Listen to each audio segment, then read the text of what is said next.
Shimmeree by Stephen Cosgrove and Robin James.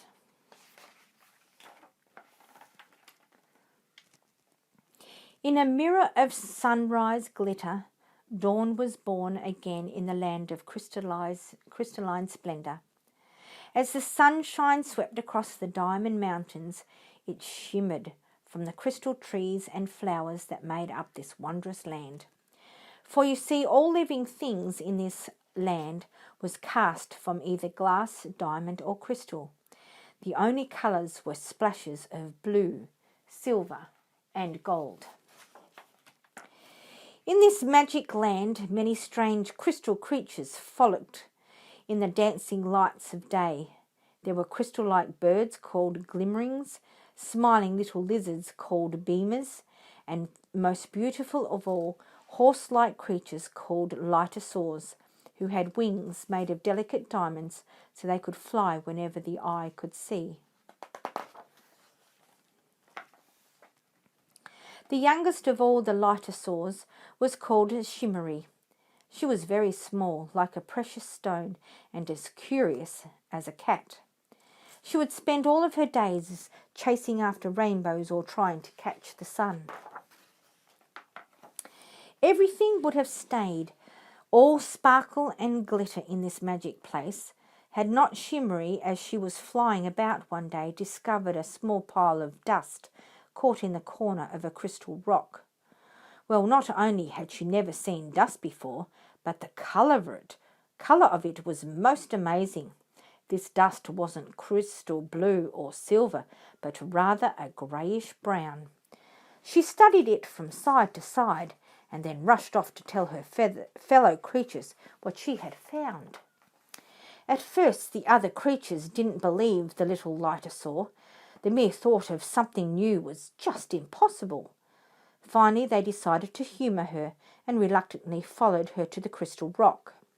Sure enough, just as Shimmeree had told them, there was that pile of dust. None of them had ever seen anything like it before. Just as they prepared to sweep it away, the dust settled, and there nestled on the rock was a pearl-shaped seed. Well, the creatures didn't like this one little bit. Not only was there a pile of dust which was unheard of, but also a seed the likes of which they had never seen before. "We can't have this," said the leader of the lightosaurs. "It must be destroyed." "Oh yes," cried the glimmerings and the beamers. "Destroy the seed before it harms us." Shimmeree stood there for a moment and then stomped her feet angrily. "No," she said, "why should we destroy it just because we don't know what it is?" "Oh, Shimmeree," said the leader patiently, "look at it. It's not blue, silver or gold. It's not even crystal." "Please, please," cried Shimmeree, "let me take care of the seed. If something starts to happen, you can destroy it." The leader thought for a moment and finally agreed. After all, with Shimmeree watching, nothing bad could happen. True to her word, Shimmeree stayed near the dust and the pearl-shaped seed day in and day out. Then one day the seed cracked, creaked and groaned. As she watched in amazement, a small shoot ever so slowly reached out to the sun. Most amazing of all was its colour, the likes of which she had never seen, the colour green. With a flip of her tail and a twitch of her ears, Shimmeree flew into the air and rushed to find the other creatures. After she told them what she had seen, they all rushed fearfully back to the rock.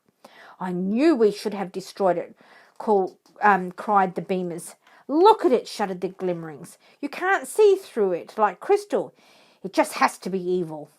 The leader of the lightosaurs looked around and then shouted in alarm, "Oh no, we're all catching its colour." Sure enough, the small green plant had been reflected over and over again in the crystal formations. Everything had turned a distinct shade of green. The creatures all stomped and snorted and would have destroyed the plant if Shimmeree had not come up with a daring plan. "Look," she cried, "the sun is setting. We can't destroy this thing in the dark. Who knows what terrible fate would befall us if we can't see what we are doing?" "She's right," said the frightening leader of the Lightosaurs. "We'll come back at the first light of day and destroy this thing." The other creatures were just as frightened as he and quickly agreed. Soon they hurried off to safely sleep the night away. When she was sure that everyone was fast asleep, Shimmeree quickly flew back to the crystal rock and the little green chute. By the soft reflections of starlight, she carefully scooped up the pile of dust and flew to the highest peak of the Diamond Mountain. It was there that she safely hid the tiny bit of dust and the ever-growing plant. Knowing that it would be safe, she contentedly flew back to where the other creatures were sleeping. At the first crack of dawn, all the creatures marched to where the little pile of dust had been. Much to their surprise, it was gone. "Maybe it blew away in the night," mused Shimmeree innocently. "Who cares?" said the other creatures. "We're just glad that it's gone forever." It was at that exact moment that the little plant began to bud and blossom, flooding the Diamond Mountain and the sparkling sky with the most beautiful red hue. "Oh, no," they cried. "We are doomed." "No," laughed Shimmeree. "Come with me and I'll show you that there is nothing to fear." The creatures, although very frightened, followed her to the top of the mountain.